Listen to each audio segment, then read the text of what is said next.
அம்மா உன் வார்த்தை வேதம் என்றெண்ணும் மகனும் நான் தானம்மா. உலவும் என் கோயில் பேசும் என் தெய்வம் உலகில் நீதானம்மா. தாயே உன் கண்ணில் துளி நீர் கண்டாலும் இதயம் தாங்காதம்மா. ஏதோ உன் நெஞ்சில் துயரம் என்றாலும் விழிகள் தூங்காதம்மா. வண்ணமுகம் வாடி நிற்க பார்த்ததில்லை நானும் என்னாலும்.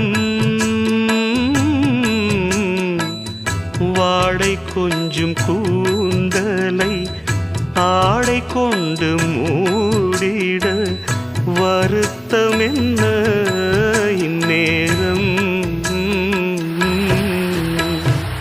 சொல்லி சொல்லி வந்ததில்